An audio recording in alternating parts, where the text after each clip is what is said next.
Meow, meow, meow, meow, meow. Welcome, we are live. It is Flaming Freedom, and it's July 30th, 2015. I am broadcasting from Peace News Studios in Keene, New Hampshire.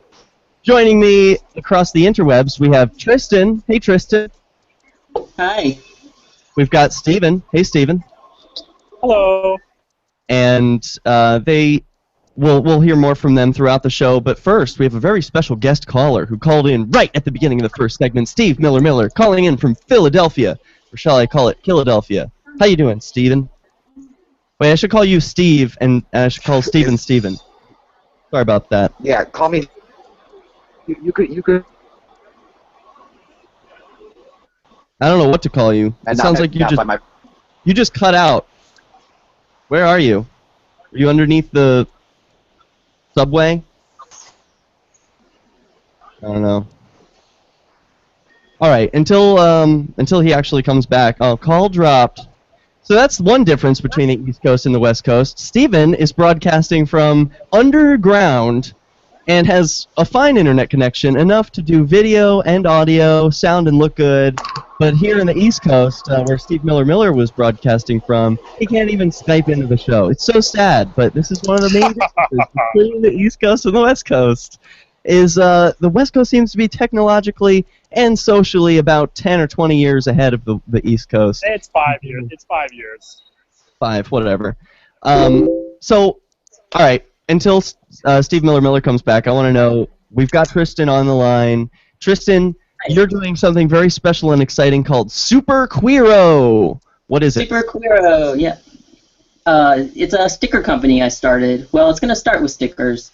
And it's only about a week old, but I'm hoping it will grow to something much bigger. If you want to ask me about it. Yeah. What is it? The idea is to sort of market pro-body, pro-identity message for the LGBT community, but maybe not just the LGBT.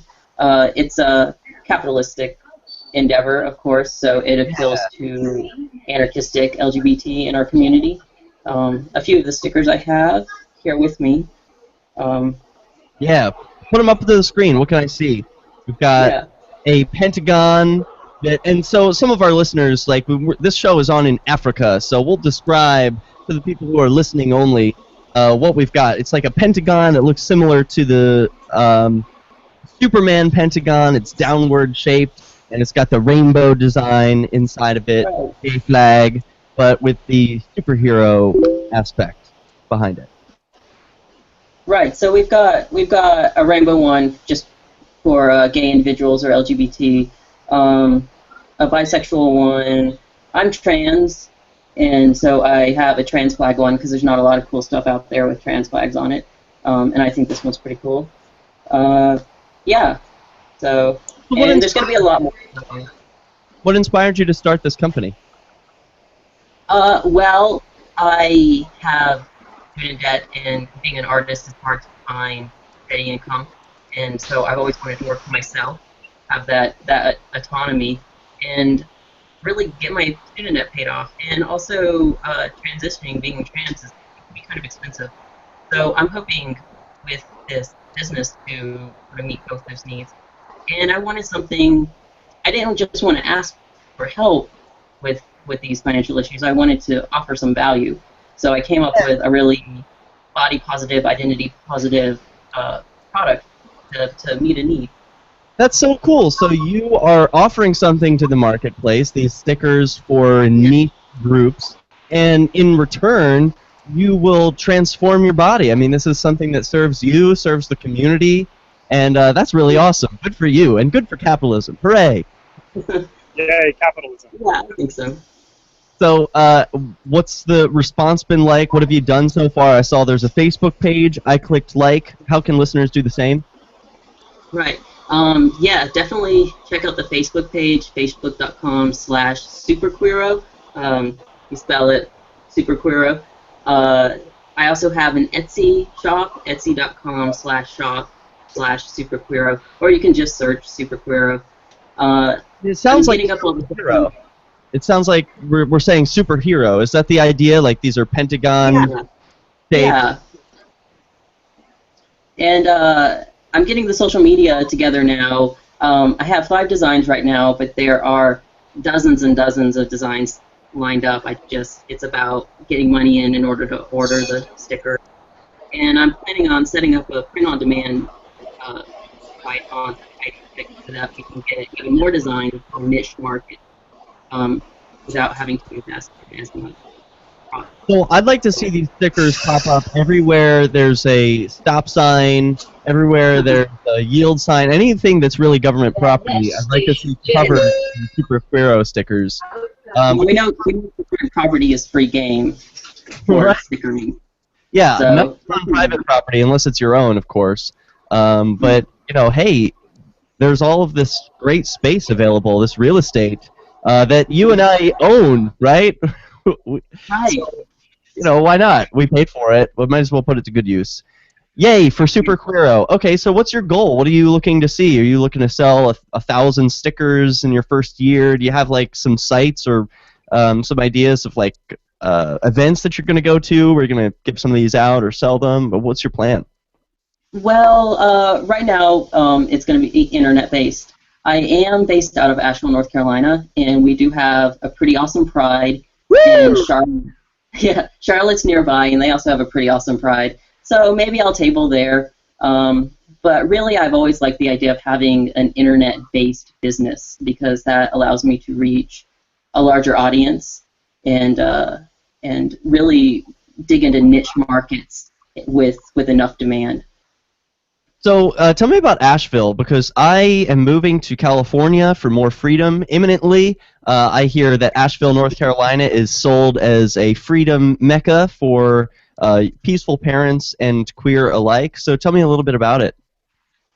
You know, Asheville's like any place. It has its positives and its negatives. What I really like about Asheville is it does have an overarching sort of libertarian feel to it, because you have a lot of more conservative country individuals, and then Asheville sort of becomes this mecca for more liberal-minded people, queer people. They come into the city, and then you get the two groups kind of rubbing shoulders, and that has always appealed to me with Asheville. And there's a lot of art, a lot of music, a lot of beer. We have a lot of brewing around here, so it's a really fun city to visit or to live. Is it gun friendly? Can I open carry there? It is. North Carolina is pretty gun friendly, and in fact, Asheville has a Pink Pistols chapter. Definitely look that up. We have an amazing gun expert that's part of Pink Pistols by the name of Jake. If you have any questions about North Carolina or Asheville and guns, he can answer it for you. And Pink Pistols, for those who don't know, is what? It's a queer friendly gun shooting group. Its aim is to teach LGBT individuals how to shoot, how to teach them gun safety, encourage them to own their own guns in self-defense. Hey, if people want their own SuperQueero design, if there's a flag that they don't yet have, how do they contact you? Can they get personalized ones? Definitely. That would be the part. That would be where I go into print on demand. They just contact me on our Facebook page and let me know what they're looking for. And as soon as I can get to it, because I have a huge backlog of designs that I'm working through, as soon as I can get to it, it'll go up on our print on demand site at least, if not ordering stickers to put on the Etsy site. But I'm totally open to doing custom designs for any niche identity that just can't find products out there for themselves, can't find stickers or shirts or whatever, you know? Cool. Hey, Tristan, thank you. SuperQueero. SuperQueero is the Facebook page. You also have an Etsy. You can go and support this wonderful activist by buying his stickers. So go and support Tristan. Not only is he serving you in the community, he's also transforming himself and doing it without begging, just doing it by offering something to the world. Beautiful. Thank you so much for having me on. Yeah. Thank you, Tristan. Come back anytime. Be on Flaming Freedom again. Awesome. Thanks.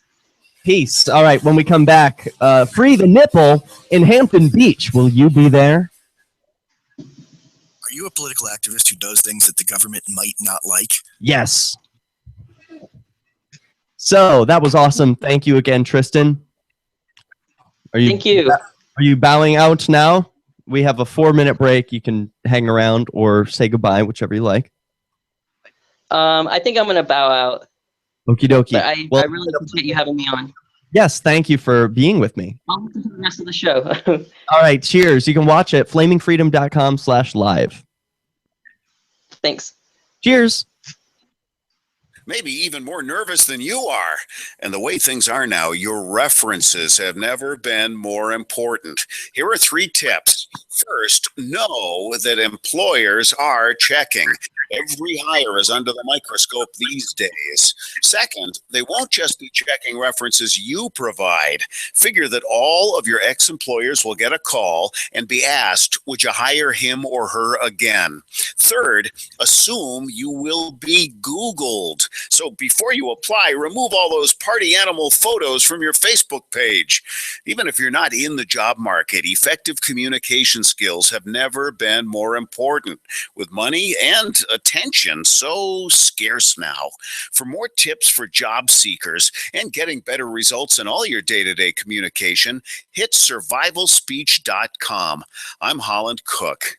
LRN.FM is proud to announce our official listening apps for Android and iOS devices. Now you can easily tune into our streams anywhere, anytime on your smartphone or tablet. Just visit apps.lrn.fm or search for LRN.FM in the Android or Apple app stores. Please download, rate it 5 stars, then share the link on social media, and let your friends and family know how you're listening to LRN.FM. Download it now, free at apps.lrn.fm. That's apps.lrn.fm. If you want to move to the free state and you're looking for some real estate. Oof, I think we've all had enough of that jingle, don't you? If you're going to invest in property in New Hampshire, it just makes sense to support a liberty-friendly realtor. Call Mark Warden of Team Porcupine Real Estate for investment property or rentals in the Free State, or visit his website. Come on, you know it. PorcupineRealEstate.com. Instead of just listening, you can also watch. See the Liberty Radio Network's Keene, New Hampshire-based live shows via our studio cam at cam.lrn.fm. Yeah. You'll still be able to listen to the Liberty You're back. 24/7, even when there's no live show being produced in our Keene studio. But wait, there's more. But The chat room wait. is built into the cam page so you can interact with other listeners. Listen, watch, and chat. All free. I don't know why I can hear you if it says you've got yourself That's muted. cam.lrn.fm. Hey, it's Cody O'Connor from Off Hey, the it's Live. Cody The only thing O'Connor. I believe in making you do is laugh yourself silly. What am I doing? Shoot. Or you lay down and shoot you down like FM. down, that'd be cool. About me saying things on the radio that you're not supposed to say. Steven? Boundaries. And boy, do we cover it all, from news, politics, culture, music, whatever the hell you want to talk about. And you'll praise a lot of the things that I like every once in a while, like, you know, boobs, beer. But I'll spend a lot of time ranting about the things that I hate. You know, like stupid people in the government. I guess it is kind of redundant, huh? And besides that, we do take your calls. We're pretty much everything that a real radio show is, plus more swearing. You hear Off the Air Live every Saturday night at 10 p.m. on LRN.FM. And if that's not enough, you can go to offtheairlive.com and get all of the archives. Do you love Twitter? Make sure you favorite the LRN.FM Twitter account so you can receive our tweets at twitter.lrn.fm. That's twitter.lrn.fm. Worms, worms, worms. So welcome back. Here is a sexy photo that was posted to the Gaynarchist page earlier today. Thank you, Bruce P. Majors, for that contribution. He tells me there's a Libertarian Party candidate's feet in this photo. I won't tell you which one it is. But hey, seems like there are anarchists all over. The new Gaynarchy order is taking over. It's nothing that anyone seems to be able to do about it. So I'm going to move on, tell you about freeing the nipple, and then we're going to talk about some of the difference between the East and West Coast and why I think you can find a little more freedom on the West Coast. Ooh, I'm so sorry to say it. It's just for me. It's just for the Gaynarchists. You know, hey, if you're, we'll get into that when we get there. But hey, there's a sit-in happening. This is classic civil disobedience on public property. Hampton Beach is having a Free the Nipple event. Here's a story from seacoastonline.com. In female supporters of the Free the Nipple campaign are planning to sit topless on Hampton Beach next month in an effort to change public perception of women's breasts.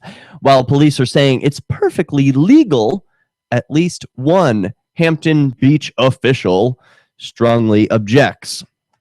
Who made that guy king anyway? Heidi Lilly, 54, of Guilford, and Kia Sinclair, 23, of Danbury, are using Facebook to mobilize women to gather at the beach for the topless sit-in on August 23rd, they said. Free the Nipple first gained traction in 2014 with the premiere of a globally supported film with the same name. The campaign's main Facebook page has more than 52,000 likes, and it is billed as an equality movement to empower women and fight oppression. Quote, really, it's just us exercising our right to go topless, Sinclair said.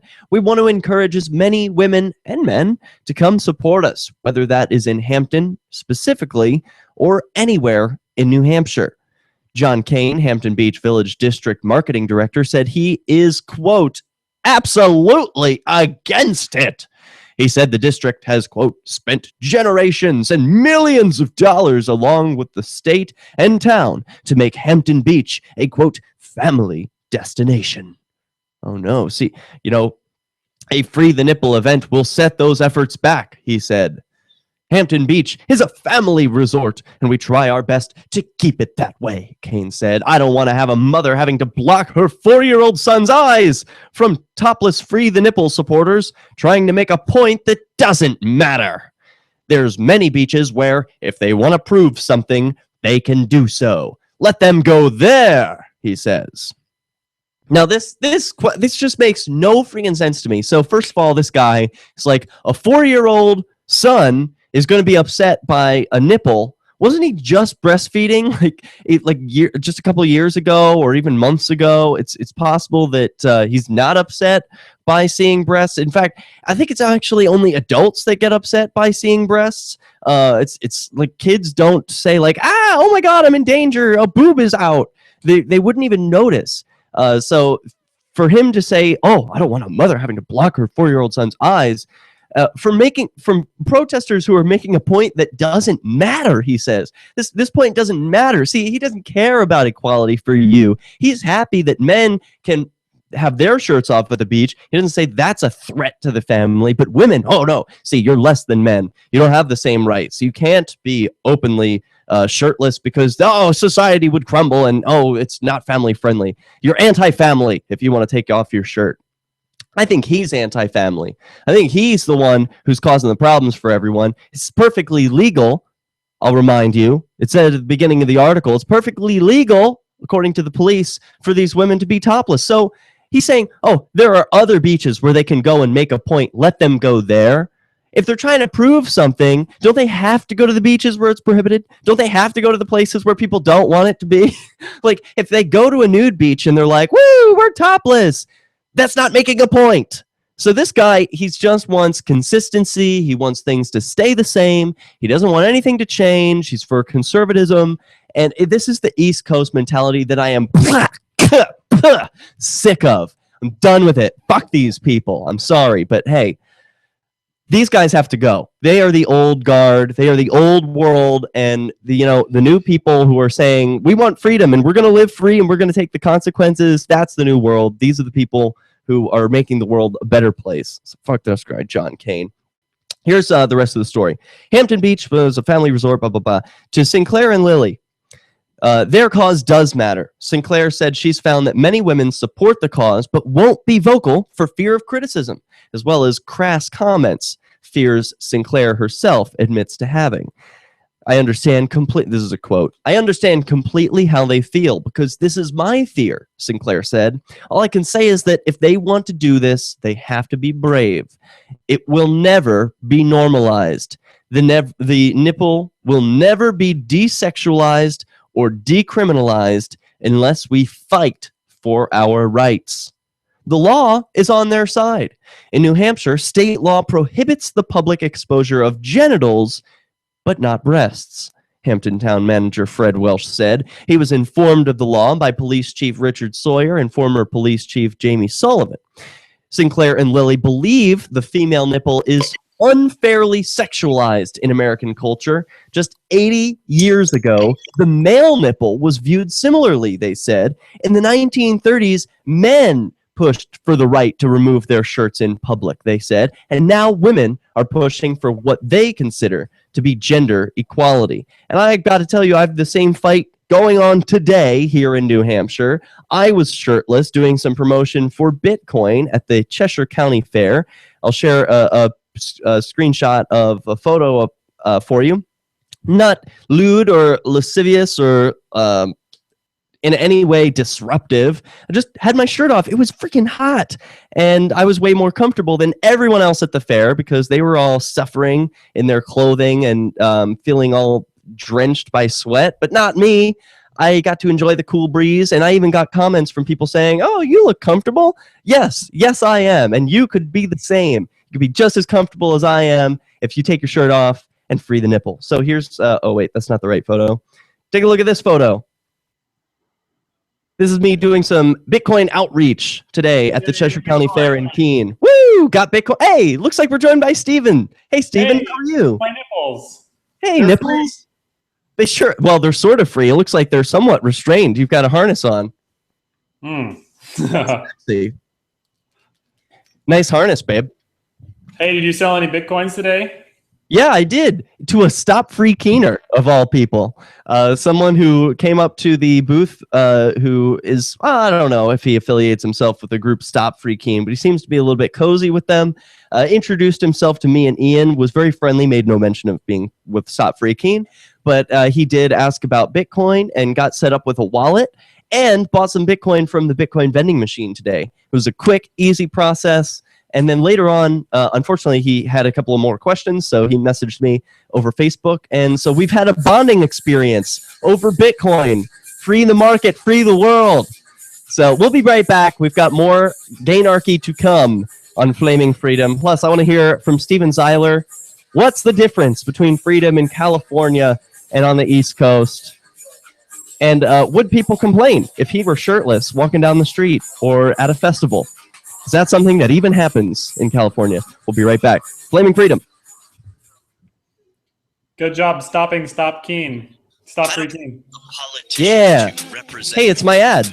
To me, government is the idea that one people... I need a black... I was trying to go to Mr. S today. Hey, I want to go to Mr. S to get a leather bow tie. Yeah, you need a leather bow tie. Actually, I should put one of my bow ties on. I've got a rainbow one I'll put on. Like voluntary interactions. Besides, the people who call themselves the government wage wars and put peaceful people in jail for crimes involving no victims. If Starbucks used some of its money to drop bombs, I wouldn't shop there. So why would I support the American empire? The empire does not require my consent. Derek J's Victimless Crime Spree. Watch it for free and order the Director's Cut DVD at victimlesscrimespree.com. That's victimlesscrimespree.com. Are you tired of governments murdering people around the world? Stop using their money. There is an alternative. Bitcoin is a stateless, free market, non-political currency. Bitcoin cannot be inflated or controlled by any government. By using their money, you're helping the state. Yeah. Yeah. Nice pistol you got there. Oh, well, thank you. Yeah, check it out. I've got, actually, it's unloaded right now, which is a little silly. What's the point? There. I know, right? I throw it at people. That's what I do. No, I have to. It's so silly. You have to unload it when you are in a car and you don't have a concealed carry license in New Hampshire. It's one of their silly rules, which I thought about this before I moved to California. I've got to find a loophole or some kind of way around this thing where I've been denied a concealed carry license. I think I have to move to another part of New Hampshire where I can get approved real quick. So anyway, that's that. Because if I get denied a concealed carry license in New Hampshire, I'm gonna have to explain that when I apply for a concealed carry license in California, and that's not gonna go very well. So, well, no, it's not gonna go very well at all because they don't grant concealed carry licenses in California. What? Yeah, no, they have a requirement that you and your family. Can you hear? You and your family have to be provably in danger of death in order to get a concealed carry license. I'm going to look up right now to see if it's reciprocal. If I get a New Hampshire concealed carry, maybe it will be. Well, I mean, worst case, I can just like write you a bunch of death threat letters and say like, I promise to kill you unless you get a concealed carry license. Yeah. And then you're involved in the legal system. That'll be just great. It will be an alias. Okay, actually, yeah, all right, that works. I'll accept that. Okay, so I'm looking this up. There's a little map. I'll do a screen share with everyone so you can see. You can look this up yourself if you're interested in getting a concealed carry license. It's you click on your home state. Okay, or maybe not. Used to be interactive. I don't know. Permits, states that honor my permit. Okay. Texas accepts Ohio. Oh, it hasn't all loaded yet. It's like an app or something. Gotta load those JavaScripts. I guess that's what's happening. All right, there we go. So now it's called. Oh, I pushed a bunch of buttons. And it was like, California is orange because you can't have a concealed carry. Is that what it is? Probably. Oh, yeah, look. May issue to residents only. Oh. Okay, we're back. Listen to LRN.FM on any phone, anytime. New Hampshire, 213-493-0309. No, California is not reciprocal. 0309. Ooh, can you have a gun in California? No, but can you take your shirt off? Probably. People aren't going to give you a problem about that. So I want to talk about some of the differences in freedom. Wait, someone said Asheville has their own topless lady every summer. However, she's so well endowed you cannot see her nipples. Maybe that's how she gets around the laws. All right. What? I have no idea how she's just, her boobs are so big that the nipples are not exposed. I don't know. It wraps around your head. You can't even see the front of her nipples. They're so long. Yeah, they're long. They poke out eyes. She walks down the street. That's why. I'm reading this article about men and women fighting for their rights to free their own nipples. Why are they even sexualized? I don't even get it. I mean, sure. Oh, you get it, Derek. I mean, you you have these nipple piercings, and they're highly sexual. Yeah, that's true. Okay, so they're an erogenous zone, but just like, whatever. Who cares? So what? It's not like offensive or anything. I don't know. Some people were offended. They said to me today, Stephen, I was doing the Bitcoin outreach. I just showed the photo, and people walked by. There was a woman who was like, "Put a shirt on. You're so disgusting. I can't even look at you." She said this to me. I'm like, I'm not that bad looking, sorry. Like, if I were really fat or hairy or gross, like, I might understand that. But maybe they're into that in New Hampshire. They like bears a lot more than twinks. So then there was this other guy like, "Oh, put a shirt on." And this happened yesterday. So eventually they said, like, Ian came over to me and said, like, "Hey, sorry, but the security came over. I hate to be the bearer of bad news." And they said that they got several complaints from the attendees of the festival, and they asked that you would put on more laundry. That's how they put it. So whatever I did, I put on this domestic partner beater, and everything was okay. Once I wore this, now everyone's not offended anymore. So I put on some cloth, some little fabric of cotton, and now everything's okay. But this is one of the kinds of freedoms that I get so pissed about in New Hampshire. Like, yeah, I could wear my gun, and that was fine, except for it was a private property, and they have some rule about no guns. But it's not like people complained about the gun. It was just, it's one of the rules. And so I can have a gun on my hip. I just can't have my nipples out. Like, what? I want freedom. I moved to New Hampshire for more freedom. Why can't I have it? I need to go to a place where this can be respected. And I just feel like it's easier to change ideology than it is to change culture. Like, culture is fixed. They are here. They've been here for generations, and you're not like us, and you don't belong, and get out of here and stop being different. But in California, it's like, yeah, we're all sort of new here. We're all sort of adventurous and freedom lovers. And like, yeah, culture is open and accepting. And our ideology may be mainstream. They may be Democrats or hardcore liberals and believe that the government is just the greatest thing. But well, they're trendy. They're not either of those. They're just trendy. Well, yeah. So whatever's popular, they'll follow that. But I just feel like it's easier to make government the buffoon. It's easier to paint government as this idiot that's an obstacle to your freedom, that's always in your way and makes everything worse. It's just easier to change ideology than it is culture. So I'm moving to California for the culture. I'm sick of this East Coast nonsense. And I've got an article that pretty much explains that.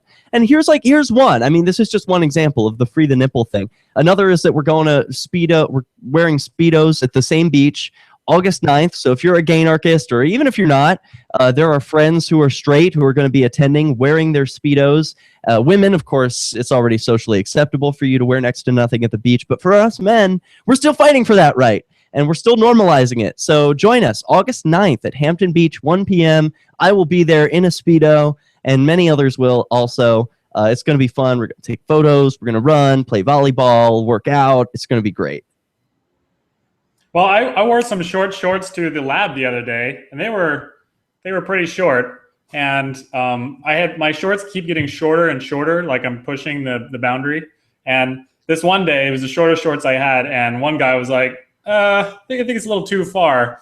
And I pretended to be offended, and I was like, well, would you tell that to a woman who came in with these shorts? And he was like, yeah, I would. Like, so it's good that like they don't really care. Like, there's not a difference between men and women, at least on the shorts. I don't understand. What people want from clothing except for comfort. Like, they're tactical. Are we supposed to wear these things to be uncomfortable and show off to each other? Like, hey, look, Johnson, I'm sweating my balls off and I'm super uncomfortable. It's good to see you today. Let's do some work together. I mean, like, God, shouldn't we be comfortable when we're working? I don't know. It's just Maybe the way I feel. Comfort's a virtue in their world. I think in New Hampshire, those people who were telling you to put your shirt on, they're probably afraid that their children are going to be gay because they see you and you're beautiful and they want to be like you, and because that's how it works. Well, yeah, they were definitely afraid of that. There were some people, and because I'm approaching everyone who's walking by, so I'm making very careful eye contact and seeing what they're looking at. And there were folks who were like looking me up and down, and to them, I would always approach them with the same line as I was handing off the Bitcoin card, saying, "You look Bitcoin curious," and they would. They usually misheard me and said like, "What?" Yeah, Bitcoin. So well, the difference between there and here is all the people would be hoping their children are gay. That's kind of weird. Yeah, I don't even want to like. Okay, so I realize what I am doing, I don't think is sexual, but as a person who is kind of out there, I didn't want to approach any children about Bitcoin or anything, just because of whatever misperception they might have about what I'm doing. If they don't know what Bitcoin is, I don't know. I don't want them to make any false assumptions or whatever. So I just stayed away from the kids. They probably don't have smartphones anyway. I want to target the parents, even though Bitcoin can be really cool for people who are under 18. They can mine it themselves. They can have bank accounts without going to a bank. They can retain their control over their money, their savings. They could even get allowance this way. So like, Bitcoin is empowering to people of all ages, but I just wasn't approaching them, partly because of how I look. But I don't want to be all uncomfortable. I don't want to be in like khaki pants and a shirt and tie like the religious guy next door. He was sweating. He looked really uncomfortable and unhappy, but I'm sure he was more approachable to the audience that was there. Anyway, I brought this up because someone sent me a link after they heard that I was moving to California. A Free Stater who lives here, who doesn't want his name exposed, but he is a fellow. Well, whatever. I won't say who it is. He sent me this article, headline, East versus West. Stark coast-to-coast culture clash revealed. And this is from lifescience.com. So I'm expecting it's going to be more sciencey. So here's the intro. When Facebook CEO Mark Zuckerberg showed up at a meeting with Wall Street investors in May wearing a hoodie, his sartorial choice sparked a flurry of headlines contrasting Silicon Valley's laid-back culture with the East Coast's insistence on formality. Now, new research finds that this West Coast, East Coast culture clash isn't just media stereotyping. In fact, people living in the East Coast city of Boston closely link their overall life satisfaction with how content they are with their own social status. In San Francisco, residents don't make the same connection, reflecting a more individualistic, free-to-be-me culture. Quote, our ideas about who we are and how we should feel are shaped in quite dramatic ways by our local environment, said study researcher Victoria Plout, a social and cultural psychologist at the University of California, Berkeley Law School. Broadly speaking, Plout told Life Science the stereotypes are true. If you examine the local world, you'll find that the East is more old and established, and the West is more new and free. So this is why I got to move. I mean, this is like it. And I'm not selling the Free State Project down the river. I'm not saying this is a bad idea. If you live on the East Coast, if you're in this general area of New Hampshire and you're searching for more freedom, there is no better place to move to than New Hampshire. To be surrounded by anarchists, I fully endorse it. I've lived here for 5 years. I've made it my home. It will always be a home in my heart. But goddamn, if I can't escape this fucking old culture of people who are so socially repressed and are afraid of a little bit of shirtlessness, I can't do it. So if you like wearing shirts, come on down. Live in New Hampshire and you'll have a lot more freedom than where you live probably. But if you're gay, get the fuck out. This is your Roberts & Roberts Brokerage Daily Precious Metals Update. In early trading... Nice water bottle. Oh, thanks, babe. Hey, this hunk gave it to me. Should I be jealous? No. It's sometimes a water bottle is just a water bottle. But not in this case. No. So you're looking good. Did you wear that harness all day? I did wear the harness all day. Wish I could leash you from here. I've got my leash over here. I've been asked so much about this. Everyone seems to know about this necklace. They all call it a collar, and I correct them. This is a necklace. But I think what's gonna change it is when I cut the backs off. How do I do that? Do I have to go buy bolt cutters? What do I got to do? Some of the Gaynarchists, some should have done it here. Just go ask the hardware store to cut it. Yeah. Give them like $5. I will. Hey, tomorrow is a butt waxing party. No, yeah, tomorrow. That's tomorrow at 1 p.m. Oh my goodness. My butt is way too hairy. I need this. Well, I can help. You promised to wax my butt. I'm sorry. And we filled up every... We didn't have enough time for butt waxing. We didn't have enough time for that. We barely had enough time to paint our nails enough. I know. Oh, babe, I took my nail polish off. It started to chip a little bit when I put on like bug spray and sunscreen and a bunch of stuff. Yeah. So I'll just repaint it on the breaks. I'll just start repainting because I loved it. I got so many compliments on my nails. People loved it. And look, it's got a little, like, this is the band that I used to get into the event, the Cheshire County Fair. Look how gay. On a table? No, you wish, nerd. It's just a bunch of rainbow. Yay! And yeah, it's cute. Rainbow. So I don't know. We're next to the John Birch Society, which is pretty interesting. The guy there. Have you heard of the John Birch Society? They're like. Oh yeah, I love John Birch. Yeah, I do too. The guy next door, I was a little concerned as we were setting up our tables. I was hearing something. You overhear conversations like yada yada Bruce Jenner, yada yada trans, yada yada gay, and it's like, okay. He sees me in my short shorts with my shirtless, and like, is he talking about me? Is he going to be uncomfortable? Is there going to be a problem? No, there totally was not a problem. They talked to us all day about Bitcoin and gold and silver and about Freedom and just Lysander Spooner.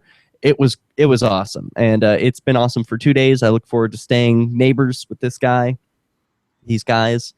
and they've got their kids around. They haven't said anything even slightly offensive. They've just been great. The one thing that I can't get down with is they've got a petition to like deport illegal Americans or something. I'm just like, oh well, yeah, get them out of here. Yeah. Deport them where? There's no borders. What are you talking about? Yeah. Hey, nice bow tie. You changed your bow tie. Yeah, I needed it to be more black to match this. So I need an anarchist black and yellow bow tie. Okay. Hey, do you want a do you remember the shirt I am the Dread Pirate Roberts? I know you don't want shirts. You're always trying to get rid of them. But no, that's the one I want. No, check this one out.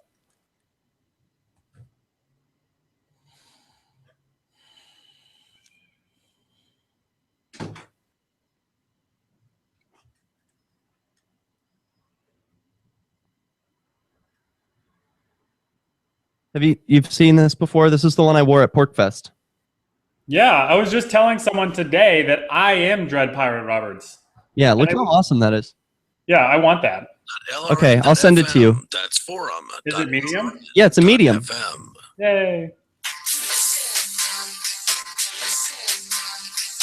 Meow, meow, meow, meow.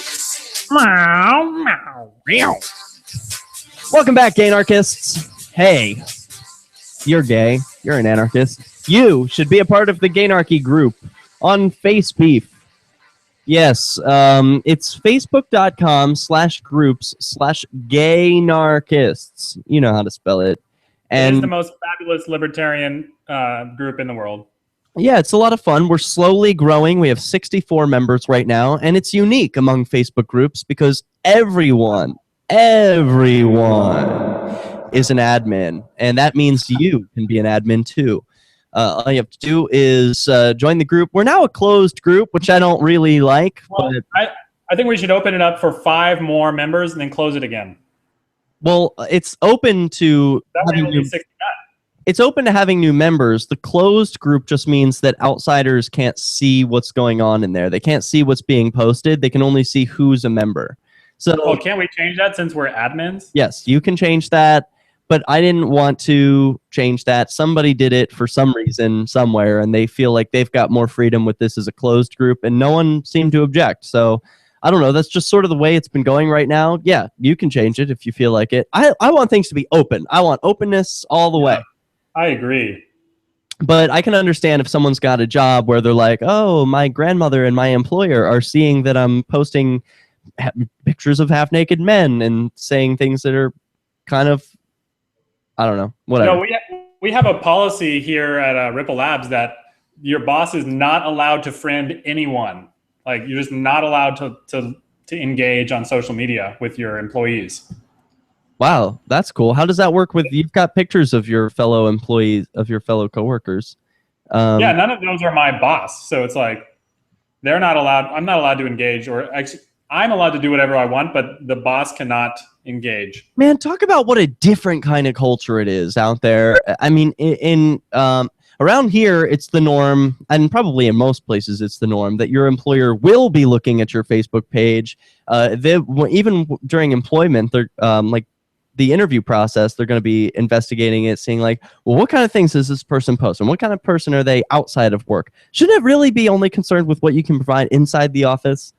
Well, there was a problem with someone who I think dressed up as a Al-Qaeda for Halloween. He was ex-military, and they were going to hire him, and then they were like, nah. Why? Like, we're not going to hire him. So what, because he's got a bad sense of humor? Well, he was also a Marine, so like, I don't know, bad culture fit. But once you're an employee, they're not going to look like. I actually went to this training with a lawyer. He came in, taught us all about how to not sexually harass your employees, or like how to not engage with them outside of work, and just like, it's all about mitigating risk. And like, if there's any ambiguity, the company could lose millions of dollars to some harassment lawsuit, or some, like, if they treat people unequally based on gender or sexuality, race, like, they're very aware of that here, and they don't want to like step on anyone's toes in the way they decide to be. Well, I think that's a great example, and congratulations to Ripple Labs for leading the way culturally, and I don't know how to put it, professionally. So I'm going to return to this article of from lifescience.com because I really want to get into some of the differences between the East and West culture and happiness and freedom. Plout and her colleagues, remember this is the investigator or university professor from Berkeley, they're interested in how interactions between a person's environment and their own individual characteristics affect their well-being. While your own personality, education, finances, and relationships all make a difference in how happy you are, Plout said, quote, they might matter in different ways in different places. Places being the important part. The researchers wanted to go in depth, so they picked two cities that are similar on many levels, but differ in historical and cultural ways. Boston and San Francisco are both waterfront, politically liberal cities with similar economies and lots of well-educated residents. But while Puritans founded Boston in 1630, San Francisco didn't boom until the gold rush era of the 1840s, when thousands of hopeful miners flooded California hoping to get rich quickly. Even today, the makeup of the cities is different. About 60% of Bostonians are natives of Massachusetts, and only 16% of city residents are originally from other countries. In San Francisco, 38% of residents originally came from California, and nearly a third of San Franciscans are foreign-born. So a big difference in where people come from. That's me. I'm foreign-born. Yep. I would be too. So a lot of people are new. They're moving to there, and they don't have these, oh, you're not from our trees, you're worse than I am because you're not from the same stomping ground and you didn't pop out of your mom's vagina close to this area, so you're bad. Well, tradition versus freedom, it continues. The attitude differences between Boston metro area and the San Francisco Bay Area could be summed up in the marketing copy or view books of the region's prominent universities. In the September 13th Journal of Personality and Social Psychology Bulletin, Plout wrote that Stanford University in California opens its 2009 view book with the words, quote, the wind of freedom blows, and refers to forward-looking, forward-thinking people looking for, quote, the freedom to be themselves. Yes. Yes. Harvard University, on the other hand, opened its 2008 and 2009 view book by discussing the school's, quote, tradition of excellence since 1636, and talking up the community of students and faculty. The researchers wanted to find out if this freedom versus tradition schism was widespread in each metro area. First, they surveyed an online sample of Bostonians and San Franciscans, asking them their own perceptions of social norms in their cities. They found Bostonians perceived the culture in Boston to be much more rigid than San Franciscans viewed the Bay Area norms. Quote, Bostonians are more likely than San Franciscans to believe there are clear expectations for how people should behave in their city, whereas San Franciscans are more likely than Bostonians to believe that in their areas, people have the freedom to go their own way. I mean, God, that says it all. I mean, isn't that what a lot of people want? Yeah, I want low taxes. Yeah, I want gun freedoms. But most importantly, I want the freedom to be me. I think isn't that what's important? We're all unique individuals. We're all snowflakes, right? So why would you want to go to a place that's like, oh, tradition, and this is the same, and we're going to keep things the same? I mean, God, talk about an uphill battle. Why was New Hampshire chosen? I can't understand why New Hampshire was chosen as the center of the FSP. Sure, maybe you should switch to Jefferson instead. It really should. I mean, there could be competition among these Move Here projects. Mark Edge of Free Talk Live has a Facebook page where he lampoons the number of Move Here projects that get started and then fizzle out, because it's really hard to get something like this going.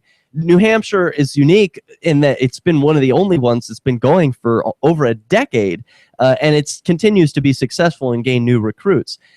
I don't get it, but yeah, there's a lot of freedom to be had here. Like, sure, like if you're a family, you want to raise kids here, and you like being normal and fitting in and not going against the grain, except for political reasons, then New Hampshire is still a great place. They accept you for having a difference of opinion ideologically. But if you're different culturally, fuck that. There's no place for you here. There's like this. First of all, I just checked in Manchester. And they used to have 3 gay bars, and that's the only gay bars in the entire state, or in Manchester, and there were 3. And the Free Staters were kicked out of 2 of them. Now 1 is gone. So the most popular one, Club 313, is now out of business. So that leaves the Breezeway and a place called Doogie's. And Doogie's is for 40 and up. It's designed for older gay guys. So there's really only one place where a young gay guy could go and socialize with other gays. So fuck New Hampshire. This place, I called it a dead zone, and some others on my Facebook page were making fun of me like, oh, you think you're the only gay in New Hampshire. You know, it's about 10% of the population everywhere. So you should just, not be so dismissive of the gays that are in your area. Well, no, it's gays. Yeah, they're born everywhere in about 10% of the population, but then they move to cities where they're more concentrated because they want to find other gays. They like, I don't know. Yeah, and they do have an explicit goal in San Francisco of moving all the gays here. Like, that is actually the goal. But one thing is, like, they fly the rainbow flag all over the place, and a lot of people associate that with gays, but it's really about being who you are and who you want to be. Like, that's why it's rainbow. It's not just gay men. It's like anyone can be anything they want. And like at the Pride Festival, it's like mainly straight people at the festival, but it's like everyone celebrates being unique and being yourself. Amen. We'll be right back. This is Flaming Freedom. Hour number 2 is next. Hi, I'm Daryl W. Yeah, rainbow individuals. Babe, you look good. That Stanford headline was awesome. Yeah, fuck them. Oh wait, no, fuck Harvard. The Stanford one was good. Stanford's awesome. They give away all of their courses online for free. Obvi. That's where freedom is. Hey, I want to know, what microphone do you have selected? It sounds almost like you have the onboard mic selected on. Oh no. It's okay. Oh yeah, I tried to select the other one. There you go. I heard it. I heard the switch. No, it's the Yeti. It's the Yeti. Okay, there we go. Now it's the Yeti. Before, I don't think it was. Can you switch back and forth and count to 5? Oh, you can't hear me. That's because... do you have the Yeti selected as the output for your speakers? No. I did just a minute ago, but now I don't. Okay, so now you can hear me.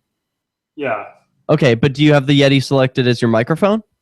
Yeah, does it sound bad? No, it does not sound bad.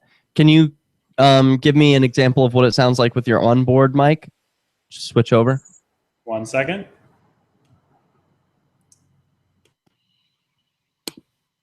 Yeah, how about that? Does that sound a lot worse? A lot worse. Yes. Okay. Great.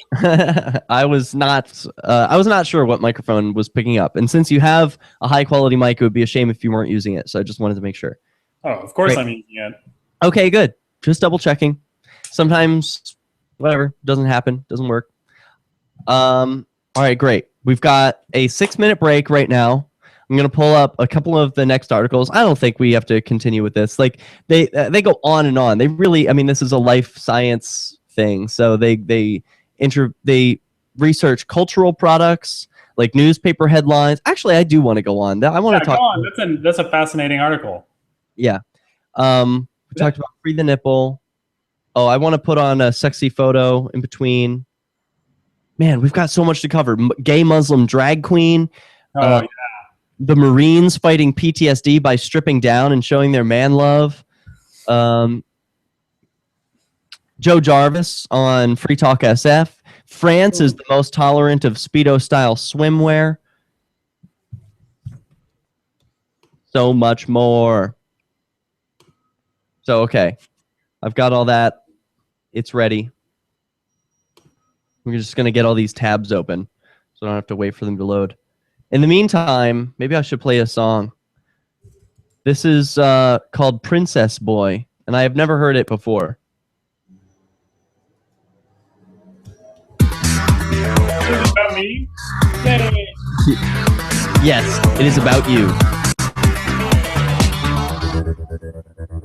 Dance, dance to the night, to the night. Dress, dress to the nines, to the nines. I like it so mysterious, take a little on, glamorous. Come and put your lipstick on, your baby phone. Pink so delirious, black as delicious. Loving those stilettos, beach attitude pose. Don't hide my baby, the queen of the night.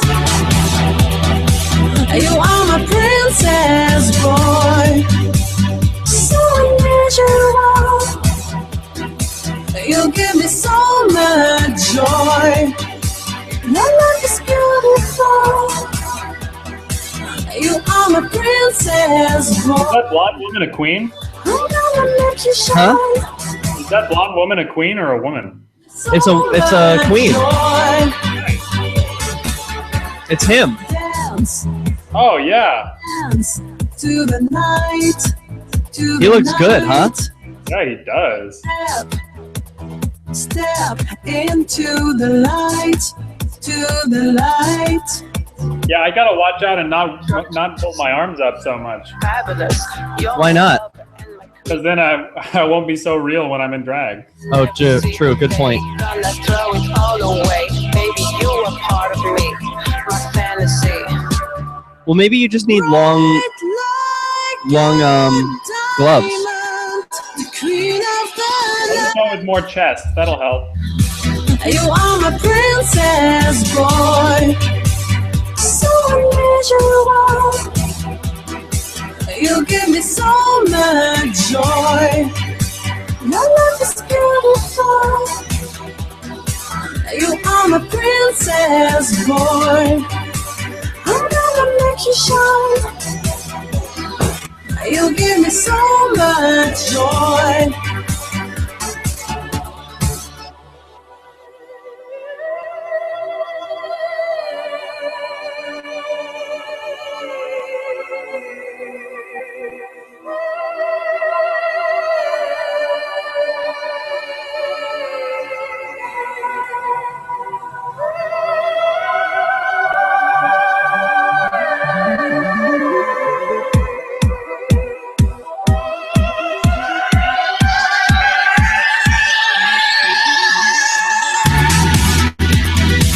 You are my princess boy, so unusual. You give me so much joy.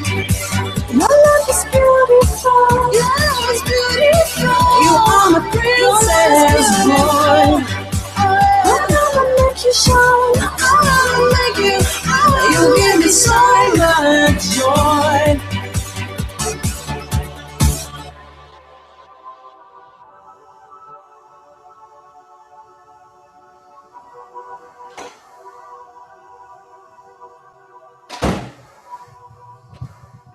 Okay, so now I'm confused because they seem to be laying together in the bed at the end of the video. So was that just a camera trick, or was that guy being a queen? I can't really tell. She looked pretty real. She did look really real. But maybe it was just him. I don't know. Maybe he just wants to be her. Maybe that's his fag hag. Did you have a fag hag? No. Why do you say that like it's a bad thing?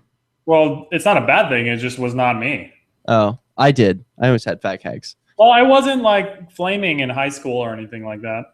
Oh, okay. Yeah, I was. I needed gay protection from the girl mafia. I was dating women. Oh yeah. Right. Okay. Sorry. I didn't mean to laugh at that. I was a little bit confused. Yeah. Well, I'm sure women were hitting on you all the time, so it's just like, okay, well, this is normal, so why? Remember, I was fat. Oh, okay. Well, I don't know then. And arrogant because I'm so great. What are you eating? Some guac? Sprouts. Sprouts. Apparently, the maids came and they rearranged all of Jill's food in the fridge. Oh no. She's panicking. Oh. Boop-a-doop boop, boop-a-doop boop. Hey, we're back. And I love that we're on in Africa. If you're listening in Africa, like, man, you are awesome. You're the coolest people. I hear you have listening parties. And if Akko is out there, thanks Akko for setting all that up. You're the man. Keep it up. Spread it around Africa. That is awesome. Yeah, and if you want to support the campaign to keep us on in Africa, you can go to lrn.fm, and they take your bitcoins and they convert them into freedom. So just go to lrn.fm and send them all your bitcoins. All right. So we just listened to a nice little fun drag queen music video. I have an article coming up. A Muslim drag queen in a new Channel 4 documentary, Britain's first out and proud Muslim drag queen, is going to be one of the subjects of a new documentary. He talks about how you've got to have balls of steel. And I'm sure he does. We will investigate coming up. Plus, Marines fight PTSD by stripping down to their skivvies and showing us their man love. This is a real event. I had to check and verify for myself. It sounded like something Snopes would say, and false, but it's true. I saw the Facebook event for myself, and there are pictures. We will show them to you. I'm incredibly in favor of this. And then quit the Marines. Right. Yeah, once you've realized that you've gotten PTSD from this evil organization called the state that sent you off to fight and die for a pointless war of military and imperial expansionism, then just give up. Say, hey, I don't need this anymore. See ya, government. There's plenty of boys here that need your muscles on their body right now. So do America a favor. That's right. Thank you, Stephen. So back to the article, we were talking about some of the differences in tradition versus freedom, the some of the cultural aspects of San Francisco and Boston, the different ways that the schools there represent themselves, the different expectations that people have for what behavior should be like in their city. Well, next, the researchers analyzed the cultural products of each city. Newspaper headlines and the websites of hospitals and venture capital firms. Healthcare and venture capital are major industries in both cities. They found that the Boston Globe refers more often to communities and groups than the San Francisco Chronicle, which favors stories about innovation, creativity, and notable individuals. While the Globe might lead with a headline like, "Church struggles to keep its voice," the Chronicle might go with, "Wheelchair athlete sets high goals." I just think that in and of itself is a really big difference. I am seeking a more individualistic life. I want to, I value individualism. I don't want to, I mean, of course I value communities. There's the Gaynarchist community, but I don't look at myself as a collectivist. I don't say like I speak for the Gaynarchists. We're all individuals and we should be respected as such. So I want to be part of a culture that looks at individuals as that looks as people as individuals rather than as part of some collective. I think it's going to be a lot easier to sell freedom that way. And you on Free Talk SF talk about freedom, empathy, and independence. And that independence, I think, is huge and something that can really resonate with people out in the West Coast, even though the East Coast does so much talking about it here in Philadelphia and Boston, or birthplace of independence. Yeah, right. Next, likewise, in Boston, venture capital firms were more likely to tout their reputation and experience, while San Francisco firms emphasized their pioneering spirit. Excel, or maybe that's Excel, a San Francisco firm, epitomized this attitude with a marketing copy like, quote, "We partner with entrepreneurs around the world who have unique breakthrough ideas and the courage to be first." Courage is huge here.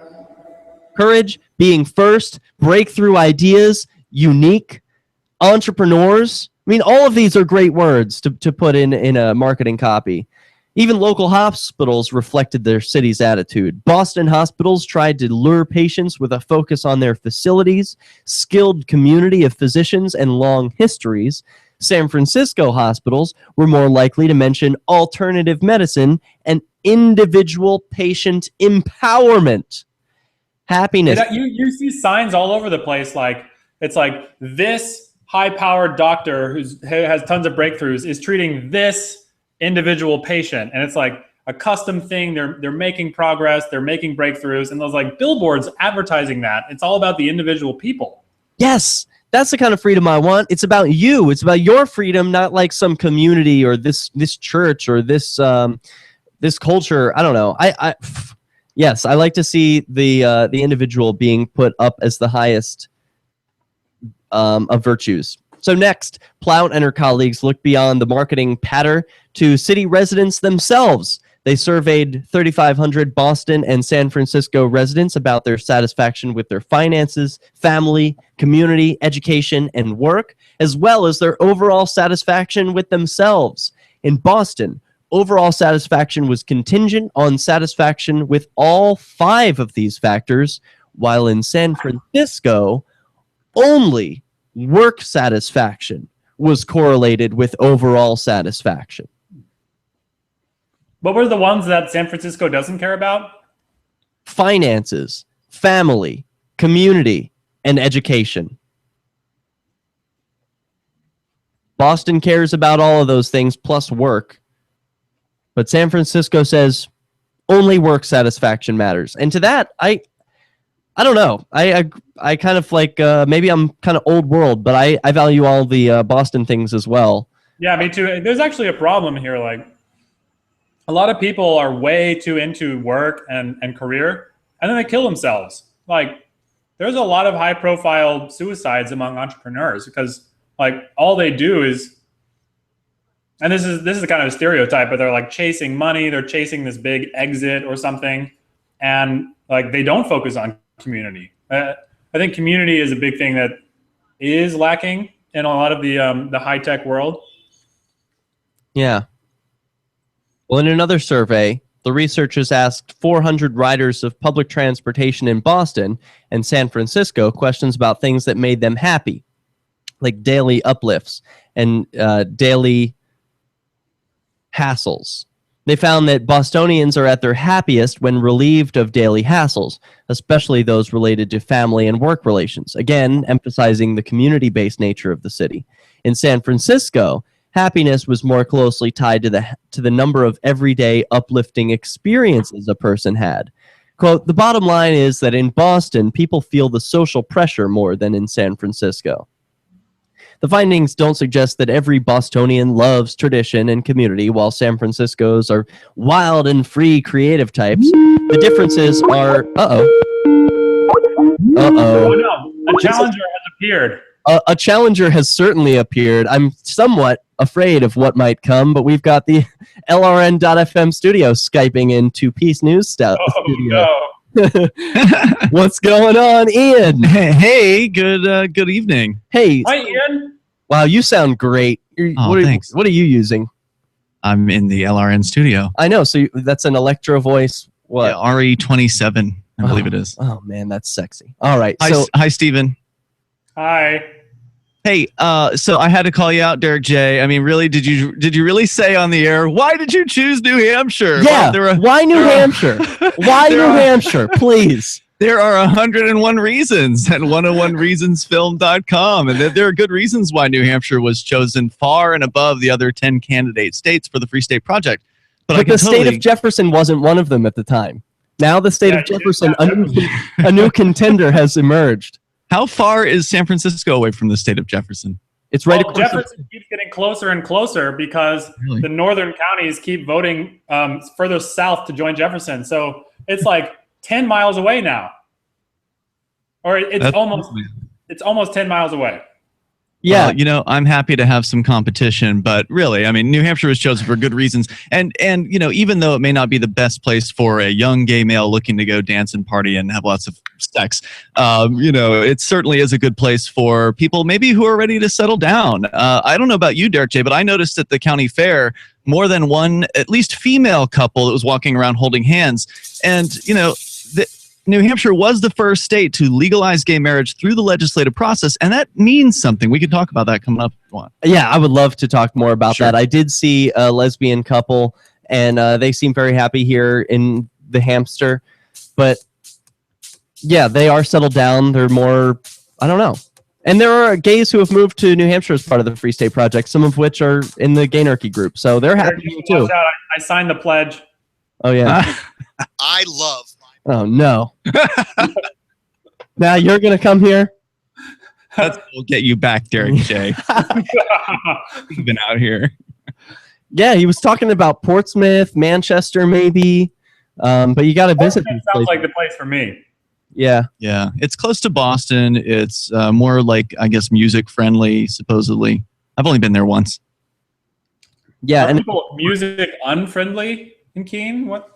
Who doesn't like music? That's what they say. Whoever the music people are is like, the scene, whatever that means, is better in Portsmouth. Yeah. It's not to say there isn't music in Keene. There certainly is. Stephen, there are people like Carlos Morales who not only does podcasting, but he also performs doing music at live venues. And he says that Manchester and Keene are not as good as Portsmouth.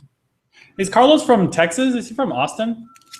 Is he? Maybe. Yeah, I think he is from Texas. And then he moved to Asheville, North Carolina to be a part of the Blue Ridge Liberty Project and was unsatisfied with Asheville. Although he says the music scene there is terrific, that he would make bank busking in the street, sometimes like $1,000 a week. Just in Austin? Just playing music in the street. North Carolina. No, of Asheville, North Carolina. Oh, Asheville. Yeah. Oh, wow. Yeah. That's some good money to be made just playing music. So unfortunately, in Asheville, gay marriage is only legal because of the Supreme Court decision, not because of anything that they did in North Carolina. Right. Gay marriage was always legal. You just make a contract. Well, yeah, there's that. Right. Yeah, well, I don't know. The legislature, I don't know. I don't even know. What does it say about, does it even say that much or anything about their culture here that they accepted gay marriage first through I think the it does. legislature? We'll talk about it in 2 minutes. All right, yeah, you're right. I don't want to leave our radio audience out of it. That's true. So what are you thinking about this article? Some of the cultural differences between the East and West Coast. Have you ever lived out on the West Coast? Me? Yeah, you're from the No. East. I've only been there and visited. I mean, there's no doubt. I mean, these are different places, even from Florida. To even say East Coast means something is like, doesn't mean anything to me because coming from Florida to New Hampshire, it's a whole different country. I mean, it's not the same place at all. Yeah. I mean, there's rednecks everywhere, and I'm sure if you go outside of San Francisco, not too far, you'll find them in California too. 2 hours away, you're full of rednecks. Yeah, you go outside of San Francisco and do a county fair in whatever bumfuck county is, to the east of there or whatever, and you'll get the same shit. Man, I said that, Stephen, I said that to Ian today. The first person I approached as I was, like, hey, have you heard about Bitcoin? And this woman walks by, and she's got these arms like salamis that are slapping her sides as she walks by. She's like, I don't have the internet. And it was just, it's like, oh. And so I just turned, and I tried to be happy, but I was like, I hate Cheshire County. Because I'm at the Cheshire County Fair, and this is the first person that I encounter that I'm like, hey, let's talk about this is going to be freedom and yay. And like, shuts me down. Just like, oh, I'm old and fat and I'm not interested in anything new. Well, every no is one no closer to a yes. Yeah. And we did have some nice conversations. We did. We had great conversations. Today was awesome. And 3 wallet installs. 3? Nice. That's great. Sounds like nothing, but it was last year we had 3 the entire week. So I think that's a good indicator that maybe 3 is good. Yeah, 3 And is. you're right. Every no is a yes in the future. That's right. All right, here we go. If you enjoy LRN.FM, please contribute to your favorite shows via their websites. Woo! Become an amplifier. All right, what were we? What did you leave off on? That's amp. Oh, I was going to tell you about the legislative thing. Welcome back to Flaming Freedom. Ian Freeman of LRN.FM, Free Talk Live, and much more has called in to take me to task over some of the things I said about why New Hampshire was chosen as the location for the Free State Project. I still promote the Free State Project. I think it's a great idea for people to get together into the same geographic location to enhance liberty. It's just that I haven't found all of the freedoms that I'm looking for, and so I'm going to keep looking. But well, and there's different types of freedoms, right? But you know, then you, after saying, "Yeah, I moved to New Hampshire," then you said, "Wait, if you're gay, forget that." And that's obviously for a lot of gay people, that's not true. I mean, I know that years ago when I first moved here, actually, we were looking for a new car after my girlfriend at the time wrecked a truck that we drove up with. We looked for a new car, and we got a Subaru. And we got it from this nice sort of middle-aged lesbian couple who was living somewhere in Cheshire County and seemed to be living very comfortably and, you know, enjoying their life together.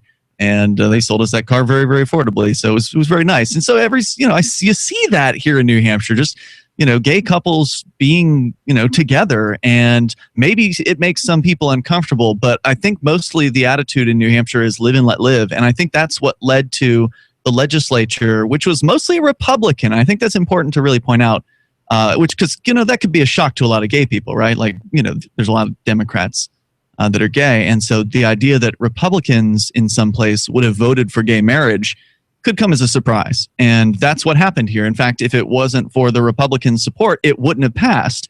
And New Hampshire was the first state. Other states have followed, but it was the first state to do it through the legislative process. And that is something of a real achievement. I mean, if you think about it, you look at New Hampshire and there's something that's really special about the place that's also kind of a problem, right? Like, it's hard to change New Hampshire.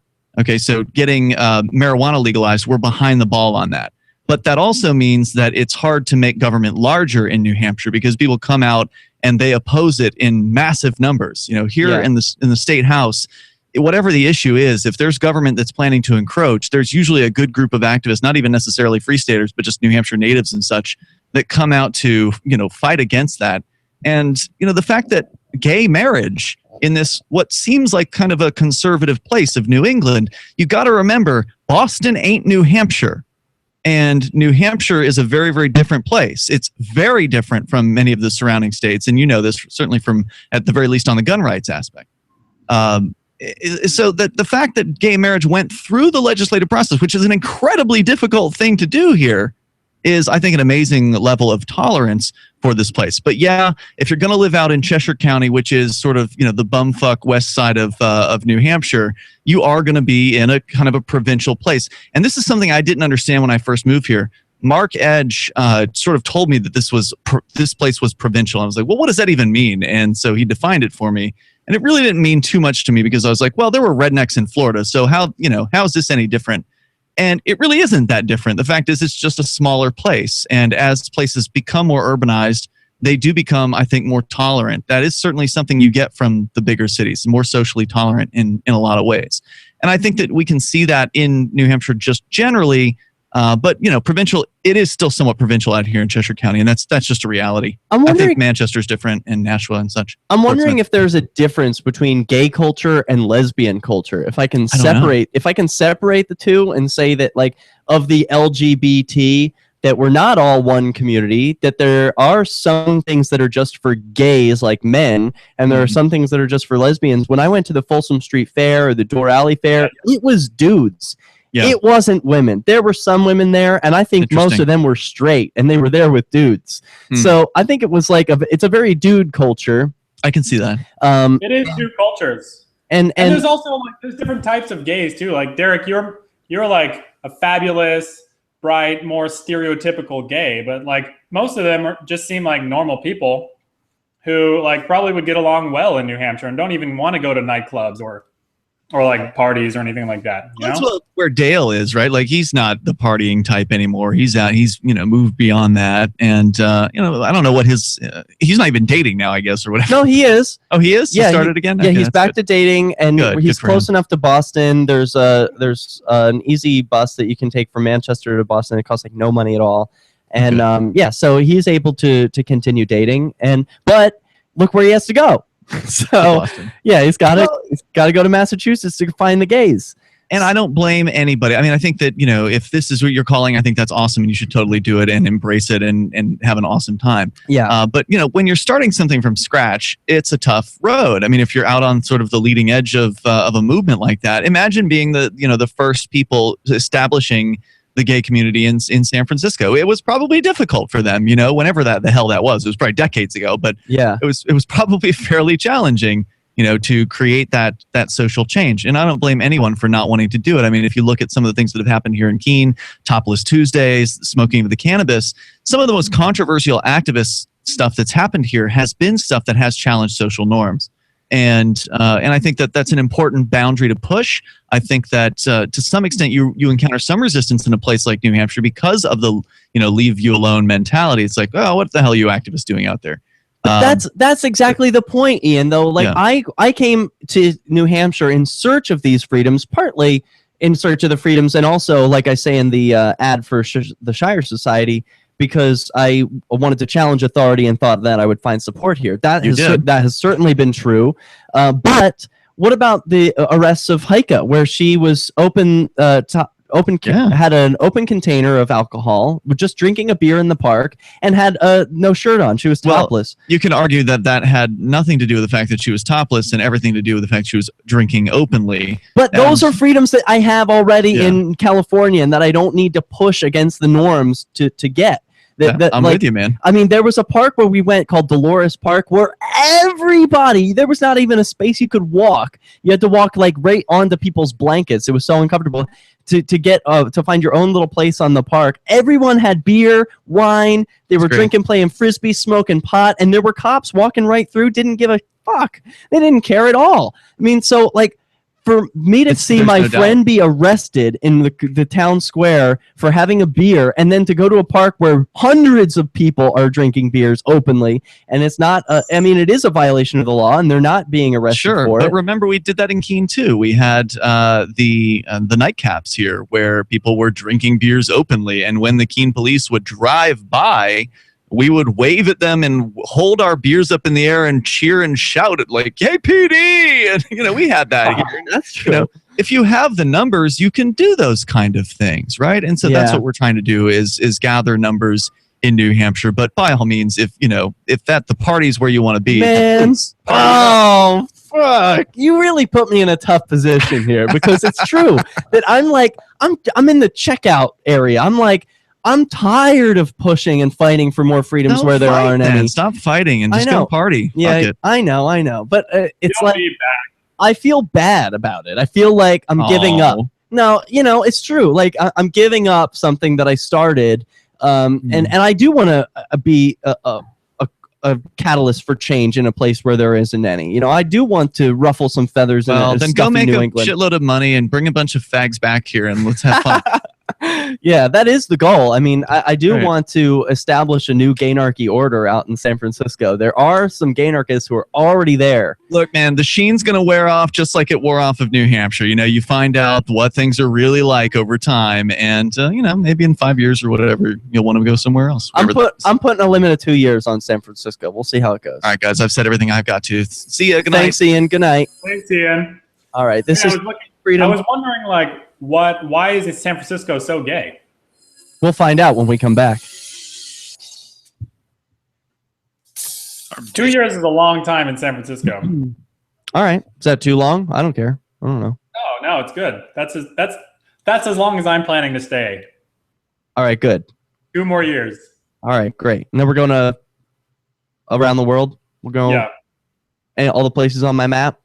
Yep, all of them. Yeah. Good. I don't see any borders.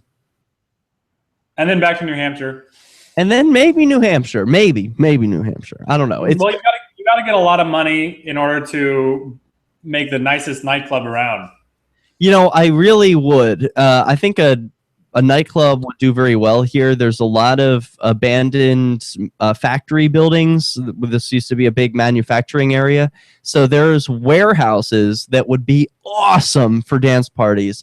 I would even like to convert old jails to dance party areas because they've got rooms for shacking up in. I think that would be kind of a unique experience, having a dance club in a jail. And so I do. I have to go work in the world of Bitcoin, make 1 million Bitcoin, and then come back to New Hampshire and increase the freedom here by establishing businesses and giving people fun things to do and safe places to do it. Yeah. Once in the event of an extreme natural or man-made disaster. To I'm find kind of preoccupied staring at your nipples. Oh, do you want me to cover up? No, I want you to get a little closer to the camera, actually. Oh, okay. Hey. Oh, no, the bottom bar, there you go. Yeah, it's blocking. It's blocking. Yeah. All right, there we go. I'm in my short shorts today. Hey. These are the ones that I was wearing. Well, gosh, I mean, I'm normally very white, but in front of these white fluorescent lights, it's like, whoa. I blend right in with the white thighs. Yeah, pasty white. They're not. The silk. They're like silk. Silk. Okay, that's good. That's a better word for it. So, yeah, I mean, I don't know. I've been out in the sun for 2 days. I have been wearing sunscreen, but I get like no color. It's so weird. I'm partly happy about it because I know it's at certain parts of history, like women and men would go for this look. They wanted to be light and fair-skinned, signified that they weren't doing outdoor manual labor and everything. But for me, I'm just like, I look at it, I'm like, gosh, I'm still white. I've been out all day, like nothing. I get no color at all. I don't know. Babe, get into yourself. I know. My mom for my birthday, my mom was going to get me a spray tan. She was like, my poor son, he's gay and he can't tan. It's like one of the virtues of being gay. You're supposed to tan. Think like you. Liberty activists are joining the Free State Project, which is over 85% of the way to its goal of 20,000 participants. And they're already making the move. 85% of its way. Successes are piling up. And our Free State I signed around 17,000. No longer just cool. What number are you? I don't know. I don't care. Okay. Well, if you signed up with using your name, they keep track of that and they can send you your number if you request it. Ian is number 420. Awesome. Yeah, that's a good number. Wow. Wow. And I don't know my number exactly, but I'm under 1,000. So I was part of the first 1,000, which makes me very happy. For moving, for first 1,000 for moving here, not for signing up. I was, I think I was around 1,500 or so for signing up. Well, how many pledges do you think have moved? 1,700. That is the number of people who have moved to New Hampshire as part of the Free State Project. You can check at freestateproject.org. I'm checking it out now. Yeah, I want to find out exactly what the numbers are. What is the state of the Free State Project? Well, they've reached 85% of their goal. They have just crossed the 17,000 signer mark. Participants in New Hampshire, number 1,787, so almost at 1,800 people who are participating in the FSP. And they also count in-state friends. That's different because to be a participant in the Free State Project, you have to pledge to move there. That means that if you already live here, you really can't be a part of it because it's about moving somewhere, right? So they count in-state friends, and they number over 2,500. So, you know, that's part of the reason New Hampshire was chosen is that they've already got these people who have a freedom mentality. Like Ian rightly pointed out, there are people here who value freedom. Even the legislature is pro-gay, has been the only legislator to actually advance gay marriage on their own without some impetus from the courts or activists. So well done, New Hampshire. Yes, there is a place for gays here. I don't mean to downplay it, but it's not my type of gay. And that's sort of the distinction that we were making in the last segment, Stephen, is like there's gays and there's lesbians and there's bi people and there's transgender people. And we all get lumped into this LGBT group, but we don't all really, I don't know, we get along. I don't think we fight, but we're not part of the same collective, so to speak. Like gays. At some point, they're gonna lump so many people into the acronym that it's gonna be a vast majority of all people. Yeah, they do. They have allies now. They have like LGBTQ, which is queer and questioning, A, which is asexual and ally, and like elemental P. I don't know. They've got all the rest of the alphabet in there now. So I don't know. Shall we pick up? We were just we're going Why through. do you think San Francisco's so gay? Because I looked it up. I heard you looked it up. You have the actual answer. I have an answer. Okay. from Well, the what I heard is that in the 1950s, there were a bunch of gays who were ejected out of the Navy because you're not allowed to be gay in the military or armed forces, and they dropped off the gays at the San Francisco port, and there were a lot of gays in that neighborhood, and they were just like, all right, so we're here now, let's start our own culture. That's sort of the story that I heard. I don't know if there's any truth to it. That's the story, but apparently it was 1942 when it happened, and that's when they dropped off the first boat of gays and just kept bringing them in. Yeah. Every time they discovered a bunch, they're like, well, take them back. Drop them off in San Francisco. Yeah, bring them to San Francisco. They'll know what to do with them there. They're Catholic. They'll convert. They'll become priests. I don't know what they were thinking, but yeah, they didn't become priests. They founded the Castro district, and now there are dance clubs and rainbow streets and crosswalks. It's a lot of fun. Oh, it's great. Even like the schools in the Castro area aren't called schools. They're called civil rights academies. How cool is that? So cool. Do you want to get back to the article about the differences between San Francisco and Boston? I do. Yep. I want to talk about these. Yep. I want to finish this up because we got more. We got much more. The Marines fighting PTSD and the Muslim drag queen, and we don't have much time. So here we go. The findings. Blah, blah, blah. We already said that. The trend is likely driven by both cities' history and natives, as well as outsiders drawn by each town's reputation. The findings are useful for understanding how cross-regional interactions, like Zuckerberg's hoodie incident, can go wrong. They may also matter to businesses trying to break into new markets or move employees from one city to another. Transferring to a city that doesn't share your values can be very disorienting. That can even cause unhappiness and anxiety. It can cause people to experience a lack of belongingness, she said. Understanding the source of that disorientation is an important first step in addressing it. And that is how I feel. It's how I've been feeling, especially at this Cheshire County Fair, man. This is like the nail in the coffin of my living in New Hampshire. It's like, if I had any doubts about my lack of acceptance in this community, it is solidified by my experiences interacting with the general public of Cheshire County at this fair. Were you thinking that before you came to San Francisco, or were you just like starstruck by the fabulous city? No, I was feeling this way before I came to San Francisco. I was like, some of my friends have told me, now that I'm like, oh, I'm moving to San Francisco, I'm loving it. They were like, yeah, I could tell New Hampshire was wearing on you. That's what I've heard from a few others. It's like, it was, I've been desperately looking to, I started the Keene dance party. I had the Live Freer dance party. I got arrested doing that. I started the Free Speech Fridays. That got shut down. I tried to smoke pot in the park. I was arrested for that. And it's like, every time I try and live my life with the freedoms that I want to enjoy, I have obstacles and complications. It wears on you.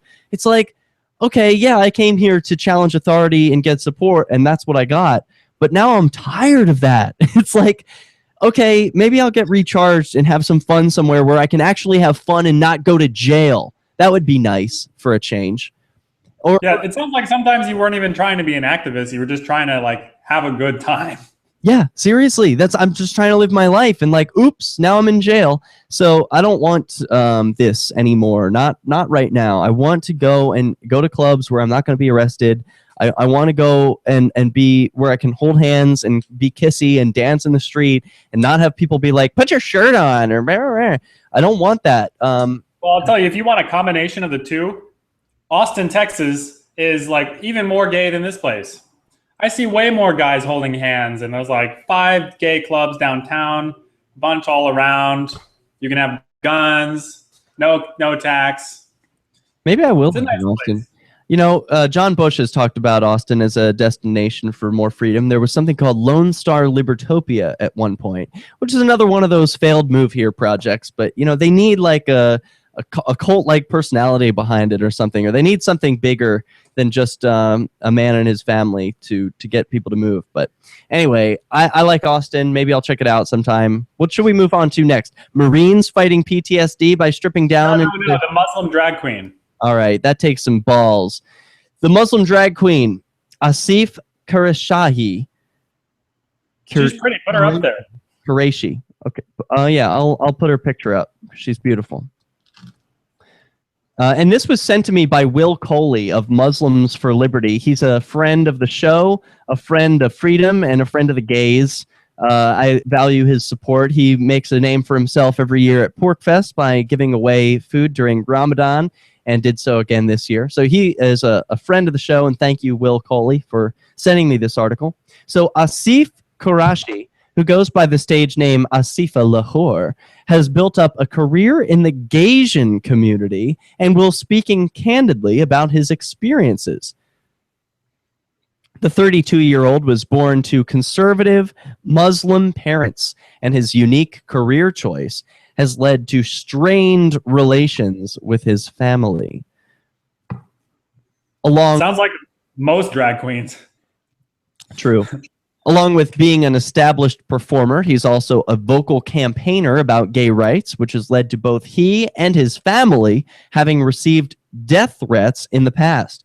However, he remains resolute in his mission to change perceptions and attitudes towards being gay and Islamic, which forbids homosexuality.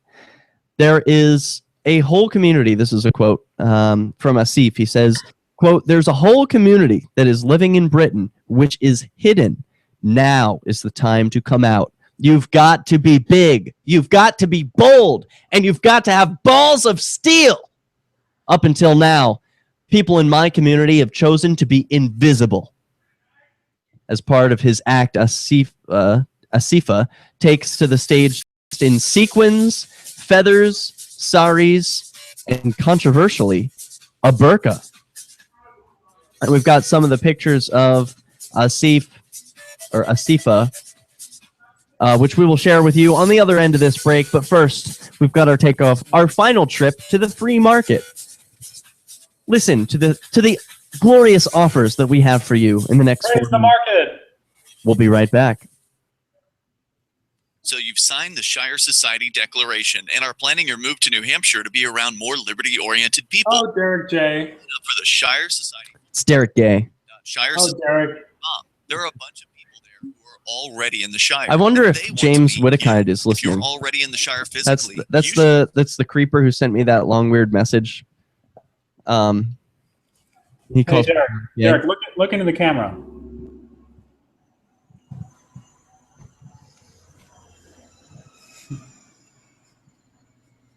Hey. Hey. Ah. Aw. Oh, that's much better. Yeah, you're right. I need to focus on that more. Not only just looking at the camera, but, you know, it's like I'm looking at you. But I'm one of those, sorry to break this beautiful moment, but I don't know if you feel the same way, but I'm one of those, what's it called? I don't know. We're like self-obsessed people. When you look in the mirror or whatever and you have to like constantly check yourself out. Yeah, I accidentally always look at the thing in the bottom right corner. Yeah, I'm always looking at my photo. I'm like, oh, how am I looking? How's the picture? Is it framed right? Is it good? Oh, there's some green on the screen. Let me turn the camera a little bit. So, but if I was like constantly looking into the camera, getting up close and personal, I would sort of forget about the rest of everything. Oh, you are gorgeous. Oh, stop.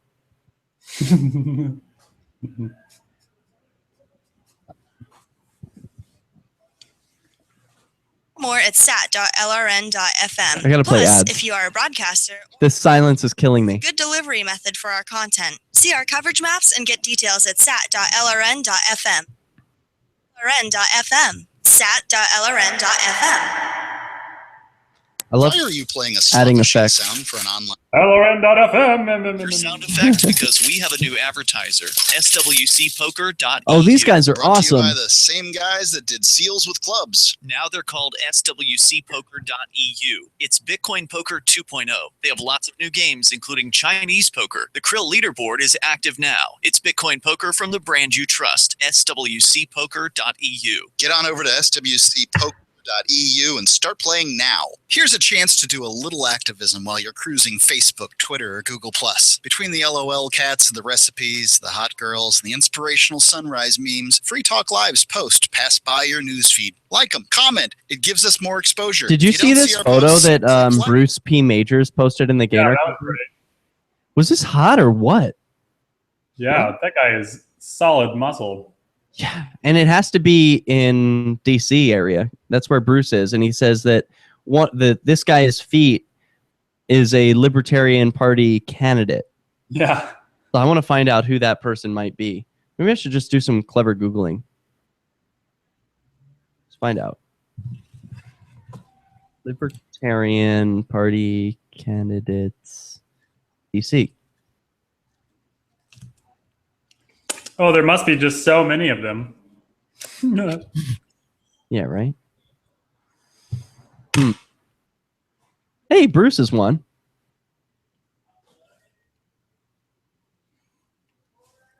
One of the Gaynarchists is actually a candidate. Oh, maybe that's him. No, he's not black. Are his legs black?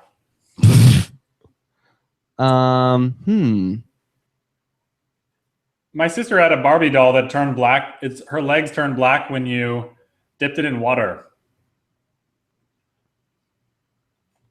It was weird. Barbie? Yeah. What was that? What was that about? I think it was Scuba Barbie.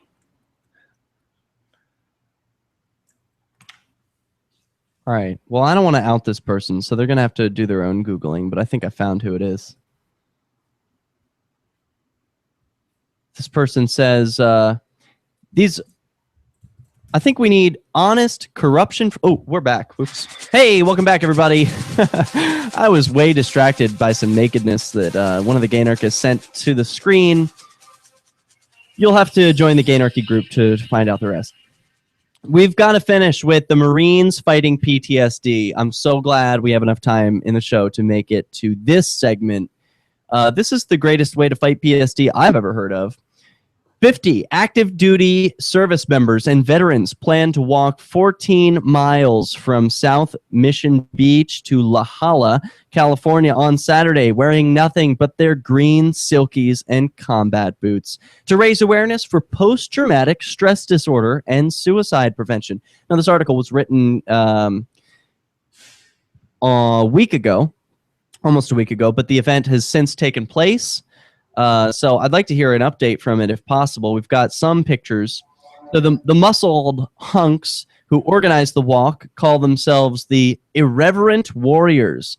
And the number of kilometers, 22, they'll walk, and the weight that they'll carry represent the 22 service members who die from suicide each day. Imagine a pub crawl with all your Marine buddies wearing nothing but silkies and rucks on the most crowded and beautiful boardwalk in California. That's what's going on here, says the Facebook event page. Oh, La Jolla is so pretty. Yeah, these pictures look pretty good. The KGTV San Diego reports retired Marine Captain Danny Marr has been calling Marine Sergeant Ryan Loya his best friend since the two bonded in Afghanistan. Marr broke at least 20 bones, and Loya suffered traumatic brain injuries when he was blasted by a 30-pound improvised explosive device and came to at the bottom of a river. It's just a miracle that I lived through that, Loya said. They faced another battle back home because they missed serving and missed the brotherhood. It was disappointing and depressing, Marr said. The two began the Irreverent Warriors to organize events like the walk with the message that brotherhood will never die. Wow, and these are some hot dudes. They are hot. You know, I love seeing straight guys. I don't know if they're gay or not. I would like to see so many more straight guys get into their masculinity and their body That's what we need. In addition to the laughter is the opportunity for guys to open up to each other, Marr said.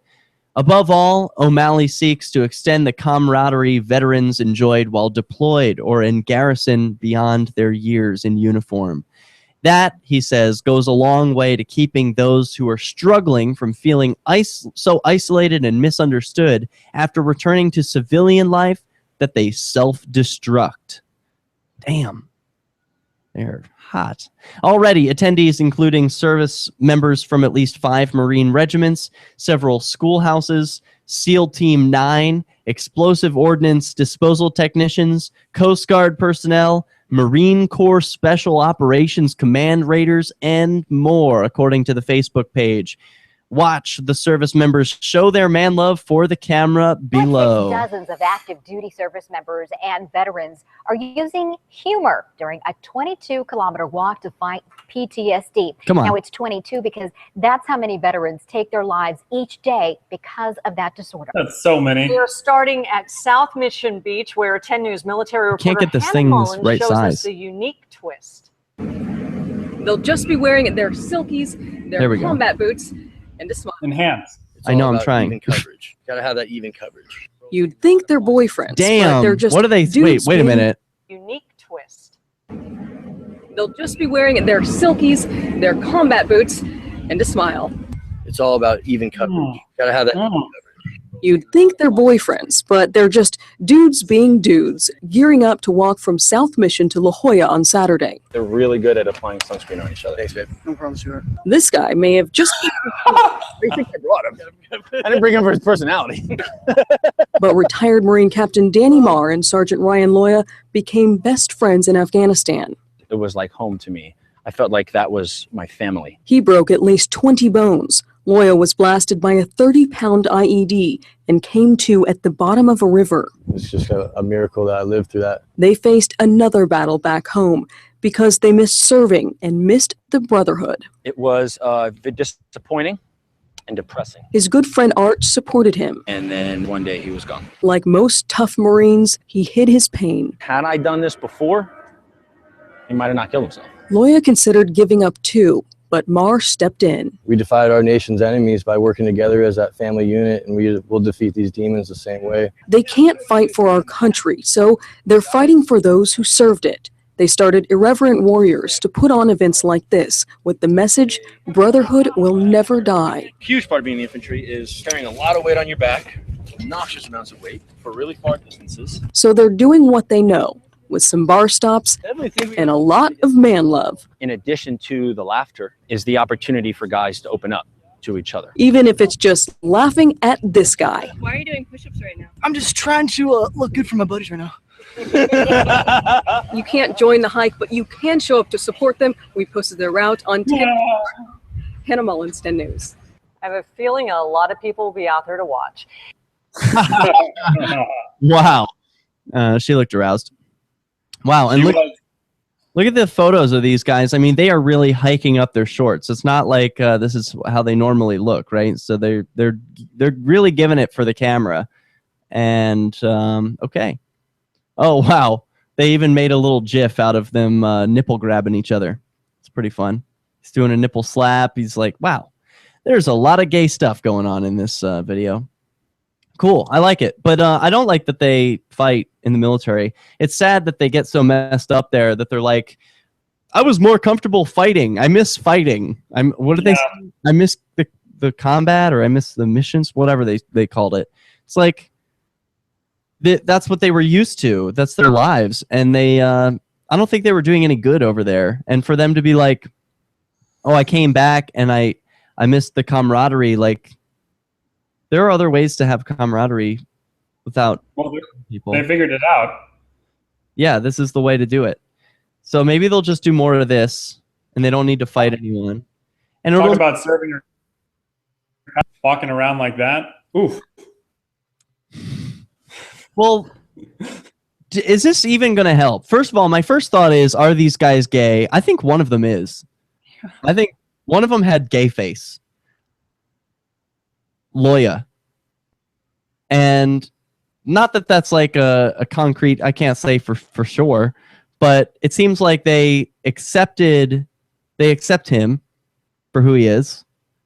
They don't mind that he's gay. I'm making up this story in my head. This is what I think about these guys. They know he's gay. They know he almost died. They know that he would have their back if they were being shot at or anything. So they've got this bond from being in the military together.